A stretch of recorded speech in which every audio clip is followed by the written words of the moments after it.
안녕하십니까. 한국지질자원연구원에 근무하고 있는 강경신이라고 합니다. 제가 오늘 말씀드릴 내용은 산화마그네슘으로부터 초고순도 마그네슘 금속 제조 기술 개발 관련해서 말씀드리도록 하겠습니다. 먼저 간단하게 저에 대해서 소개해드리도록 하겠습니다. 저는 2014년도에 일본 동경대학교에서 박사학위를 취득했고 이후 한국지질자원연구원에 입사하여서 현재까지 타이타늄, 마그네슘, 레어스 등 다양한 활성금속의 신기술 재련 기술 개발 관련된 연구를 진행하였습니다. 이 중에서 제가 오늘 말씀드릴 내용은 마그네슘입니다. 본 슬라이드에서 보시는 내용은 제가 오늘 말씀드릴 마그네슘 신재련 기술 관련된 기술 개요입니다. 보시는 것처럼 원료로는 산화마그네슘을 사용하고요. 산화마그네슘을 마그네슘 플로라이드, 리튬 플로라이드의 어떤 몰튼 솔트에 용해해서 이를 전기분해해서 마그네슘 합금을 만드는 이러한 공정입니다. 근데 보시는 것처럼 이 육염 전의 공정은 온도가 약 1053 켈빈 정도 되고요. 이때 음극으로 리퀴드 메탈 캐소드를 사용하게 되는데 대표적으로는 틴, 실버, 그다음에 카파 같은 고밀도 금속을 사용하게 됩니다. 따라서 전해가 진행된과 동시에 전해조의 바닥에서 마그네슘 합금이 생성되게 됩니다. 반면에 양극 같은 경우에는 양극을 예를 들어서 카본으로 썼을 때는 CO2 가스가 발생하고 양극을 우리가 백금, 플래티늄으로 사용하게 됐을 때는 O2 가스가 발생하게 됩니다. 이렇게 용융전해를 통해서 만든 마그네슘 합금은 그 다음 스텝에서 진공중류를 하여 고순도의 마그네슘 금속을 생산하게 됩니다. 진공중류는 약 1200에서 1300K에서 진공중류 타워의 바닥에 용융전해에서 생산된 마그네슘 합금을 놓고 이를 진공중류하면은 진공중류 타워의 저온부에서 사진에서 보시는 것과 같은 59급의 초고순도 마그네슘 금속을 회수할 수 있습니다. 다음 슬라이드는 좀 더 구체적인 기술 내용에 대해서 말씀드리도록 하겠습니다. 본 슬라이드의 왼쪽 그림에서 보시는 게 제가 실험에 사용했던 장치의 모식도입니다. 보시는 것처럼 전해조 셀의 알루미늄 전해조 셀의 바닥에 우리가 카본으로 된 컨덕팅 할 수 있는 물질을 설치를 했고요. 그 위에다가 카파나 실버 또는 틴 등을 장입을 했습니다. 그 다음에 몰튼 솔트로 저희가 썼던 마그네슘 플로라이드, 리튬 플로라이드를 넣고 그 다음에 원료가 되는 마그네슘 옥사이드를 혼합해서 같이 장입을 했습니다. 그리고 양극 같은 경우에는 보시는 것처럼 원뿔형의 흑연 양극을 사용을 했습니다. 지금 가운데 사진에서 보시는 게 저희가 실제로 사용했던 장치의 사진이고요. 그 밑에 조그맣게 보시는 게 지금 저희가 음극으로 사용했던 카파 펠렛의 사진입니다. 오른쪽 상단에서 보시는 그림이 전해 후의 용융염과 생성된 마그네슘 합금의 사진입니다. 보시는 것처럼 전해조의 바닥에서 마그네슘 합금이 생성된 결과를 볼 수가 있고요. 좀 더 자세히 보면은 오른쪽 하단에서 볼 수 있는 것과 같은 다음과 같은 아주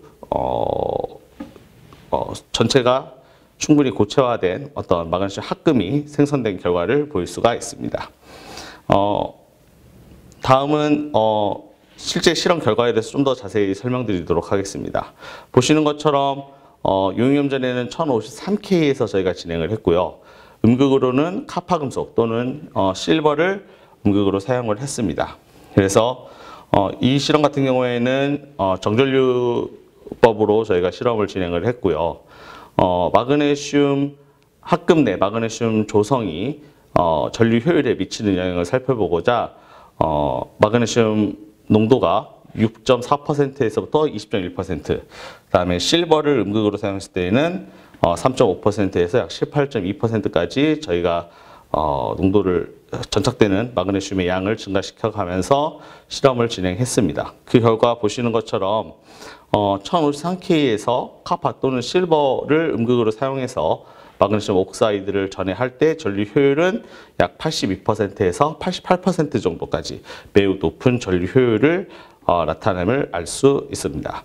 따라서 이와 같은 실험을 바탕으로 해서 저희 같은 경우에는 친환경 마그네슘 신재련의 어떤 안정적 전해 조건 및 전해셀 구조 설계를 확보했다고 볼 수 있습니다. 다음은 저희가 얻어진 6년 전에 의해서 얻어진 마그네슘 합금의 XRD 분석 결과입니다. 보시는 것처럼 왼쪽은 카파를 음극으로 썼을 때의 마그네슘 합금의 XRD 결과고요. 오른쪽은 저희가 실버를 음극으로 썼을 때 마그네슘 합금의 XRD 결과입니다. 보시는 것처럼 저희가 마그네슘 합금의 농도에 따라서 실험을 진행했다라고 말씀드렸는데요. 이러한 마그네슘이 음극에 점착된 양에 연동해서 저희가 이온계 상태도, 즉 예를 들어서 마그네슘 카파의 이온계 상태도에서 예측할 수 있는 것 같은 마그네슘 합금이 얻어질 볼 수 있고요. 예를 들어서 카파 같은 경우에는 MgCu2나 아니면 CuMg2 같은 중간상 인터메탈릭 컴파운드가 형성된 것을 볼 수가 있습니다. 다음은 진공중류입니다. 저희가 앞선 용융염 전에 의해서 어떤 마그네슘 합금을 얻어졌으면 여기서부터 마그네슘 금속을 얻기 위해서 저희가 진공중류를 실시를 했습니다. 진공중류 같은 경우에는 1200에서 1300K에서 우리가 진공중류 타워 하부에 마그네슘 합금을 집어넣고 실험을 실시했습니다. 그 결과 이 슬라이드에서 보시는 것처럼 진공중류 타워의 상부에서 저희가 마그네슘 금속을 얻을 수가 있고요. 다음에 진공중류 타워 하단에서는 저희가 예를 들어서 카파를 음극으로 사용했을 때는 카파 금속, 실버를 저희가 음극으로 사용했을 때는 실버 금속을 회수할 수 있음을 볼 수 있습니다. 다음은 보다 구체적인 진공중류 실험 결과입니다. 보시는 것처럼 저희가 카파, 실버 또는 틴을 이용한 어떤 마그네슘 합금을 대상으로 실험을 실시했는데요. 결과를 보시면은 약 1200에서 1300K에서 저희가 진공중류를 실시했을 때 우리가 진공중류 타워의 저온부에서 보시는 것처럼 99.998%에서부터 99.9998%의 즉 굉장히 초고순도의 마그네슘 금속을 얻었음을 볼 수가 있습니다. 또한 이때 마그네슘의 합금으로부터의 마그네슘 금속의 회수율 같은 경우에 보시면은 예를 들어서 카파를 저희가 음극으로 썼을 때는 약 93.7% 그리고 실버를 저희가 음극으로 썼을 때는 약 99.9%의 마그네슘을 회수할 수 있음을 볼 수가 있습니다. 본 기술의 특장점인데요. 보시는 것처럼 본 기술 같은 경우에는 산화마그네슘을 직접적인 원료로 사용한다는 점이 장점이고요. 또 하나 초고순도 마그네슘 금속을 산화마그네슘으로부터 얻는 데까지 단 2번의 반응으로 얻을 수 있다는 점. 그리고 프로세스 온도, 즉 공정 온도가 약 780도 정도로 굉장히 기존 공정 대비해서는 낮다라는 점. 그리고 우리가 최종적으로 얻어지는 마그네슘 금속의 순도가 49에서부터 59까지 정말 고순도의 초고순도의 마그네슘 금속이 얻어지는데 이때 이제 특히 저희가 증류를 이용해서 마그네슘 금속을 얻기 때문에 굉장히 그 마그네슘 내에 Fe의 함량이 굉장히 낮은 이러한 마그네슘 금속을 얻을 수 있다는 장점이 있고요. 또한 기존 공정 같은 경우에는 MgCl2 즉 염화마그네슘을 전해하기 때문에 양극에서 클로린 가스가 발생하게 되는데 본 기술 같은 경우에는 산소가스나 또는 CO2 가스가 발생한다는 장점이 있습니다.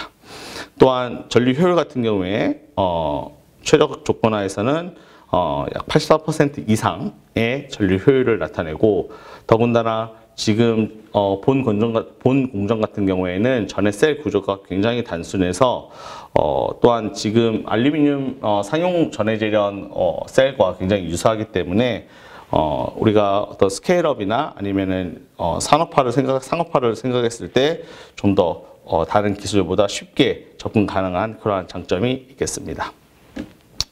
다음은 적용 분야입니다. 보시는 것처럼 마그네슘 같은 경우에는 지금 구조용 금속 중에서 가장 가벼운 금속입니다. 그래서 비행기나 자동차, 기차 등 굉장히 수송기기의 경량화를 목표로 많이 사용이 되고 있고요.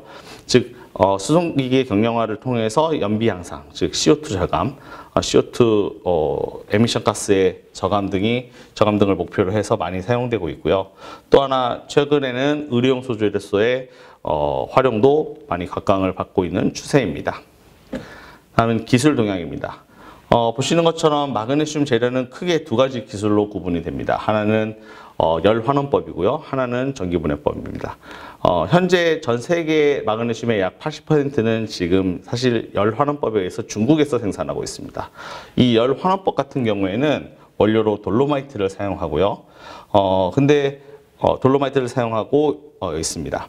반면에 전기환원법 같은 경우에는 원료로 다양한 원료들이 사용될 수 있는데 이러한 다양한 미네랄 리소스부터 우리가 전해를 하기 위해서는 무수 염화 마그네슘을 제조할 필요가 있습니다. 그래서 마그네슘 톤당 들어가는 에너지 컨섬션이나 아니면 글로벌 워밍 포텐셜을 서로 비교해 보시면은 보시는 것처럼 사실은 전기분해법을 이용한 마그네슘이 훨씬 더 유리함을 알 수 있습니다. 그러나 열환원법 같은 경우에는 지금 굉장히 지금 중국에서 80%, 전 세계 마그네슘 생산량의 80%를 중국에서 이 열환원법을 이용해 생산하고 있는데 초기 자본 투자가 굉장히 크지 않다라는 점, 그 다음에 노동력 베이스의 어떤 조업이 가능하다는 점 등의 이유가 있어서 지금은 열환원법에 의해서 중국에 생산하고 있지만 앞으로 중국 같은 경우에도 환경 규제가 점점 심해지면은 이러한 트렌드가 조금 바뀔 것이라고 봅니다. 오른쪽 표의 오른쪽 끝에는 이제 솔리드 옥사이드 멤브레인 프로세스라고 해서 현재 이머징 테크놀로지 중에 하나인데요. 솜 프로세서라고 보통 합니다. 이 솜 프로세스 같은 경우에는 우리가 원료로서 산화마그네슘을 쓰는데 보시는 것처럼 공정 온도가 1150도씨 정도로 돼서 굉장히 높고요. 다음에 우리가 음극에서 마그네슘을 생산하는데 아르곤가스 버블링 같은 것이 없으면은 전류 효율이 약 90%에서부터 40에서 50%까지 떨어진다는 이러한 단점이 있습니다. 또한 이 솔리드 옥사이드 멤브레인 프로세스 같은 경우에는 양극 반응이 산소가스가 발생하는데 이 산소가스를 뽑기 위해서 YSZ 튜브를 사용하게 됩니다. 근데 이 YSZ 튜브의 고온 안정성이 고온에서의 재질열화 등이 단점으로 지적되고 있습니다. 앞서 전 세계의 약 80%의 마그네슘이 중국에서 열환원법에 생산되고 있다고 말씀드렸는데요. 본 슬라이드에서 보시면은 이러한 중국의 기조도 점진적으로 바뀔 수 있다는 사실을 나타내고 있습니다. 보시는 것처럼 QSLM이라고 해서 칭하이 프로젝트라고 하는데요. 중국에서조차도 우리가 앞으로 환경 규제가 좀 더 강화될 것을 대비해서 전기분해법에 의해서 연 10만 톤 규모의 새로운 공정을 지금 진행 중에 있습니다. 다음은 시장 동향입니다. 전 세계 마그네슘의 생산량은 약 현재 100만 톤 정도 되는데요. 2025년도 마그네슘 세계 생산량은 약 900만 톤 정도로 전망되고 있고요. 이는 앞서 말씀드렸던 것처럼 마그네슘 같은 경우에는 구조용 소재 중에 가장 가벼운 금속이기 때문에 어떤 이러한 수송기기의 연비 규제 강화의 차원에서 수송기기 경량화가 반드시 필요해서 이러한 자동차 등의 수송기기 경량화 부분에서 앞으로 지속적으로 사용량이 증가할 것으로 보고 있습니다. 또한 마그네슘 소재의 세계 시장 규모는 2025년 약 4조 2,700억 원 정도로 전망이 되고 있고요. 보시는 것처럼 연평균 성장률은 전 세계 시장이 약 7.1%로 사실 금속 소재 중에서 이렇게 성장률이 가파른 금속은 별로 없습니다. 보시는 것처럼 이렇게 큰 성장률을 연평균 성장률을 보일 수 있는 것은 앞서 말씀드렸던 것처럼 전 세계가 CO2 저감 요새 탄소세도 많이 말을 언급이 되는데요. 이런 CO2 저감 환경 규제에 맞물려서 우리가 수송기 경량화에 많이 사용되기 때문에 앞으로 이렇게 증가할 것으로 연평균 성장률이 높을 것으로 기대하고 있습니다. 다음은 지식재산권 현황입니다. 보시는 것처럼 저희 연구원 같은 경우에는 굉장히 오랜 기간 동안 마그네슘 재련에 대해서 연구를 진행을 했고요. 그 결과 현재 상용 마그네슘 전해재련 공정 그리고 오늘 소개해드렸던 친환경 고효율 마그네슘 신재련 공정까지 마그네슘 재련에 대한 굉장히 다양한 특허를 확보하고 있습니다. 여태까지 제가 마그네슘 신재련법에 대해서 말씀드렸는데요. 본 기술 같은 경우에 간단히 정리드리면 원료로 산화 마그네슘을 사용해서 이를 유용염 전해를 통해서 마그네슘 합금을 제조하고 이 마그네슘 합금을 우리가 진공중지를 통해서 고순도의 마그네슘을 생산하는 이러한 프로세스입니다. 그리고 현재 기존의 상용 공정 대비해서 원료가 산화마그네슘을 쓴다라는 점, 그래서 원료의 제조 시에 어떤 환경오염적인 측면이 없고, 또한 우리가 유흥염전에 할 때 기존 전기분해법 같은 경우에는 염소가스 등의 어떤 고환경 공해적 가스가 많이 나오지만 본 공정 같은 경우에는 조건에 따라서는 산소가스가 발생한다는 점, 그리고 전해 셀의 어떤 구조가 기존 대비해서 굉장히 단순하다라는 점 등의 단점이 있겠습니다. 예, 이상입니다. 감사합니다.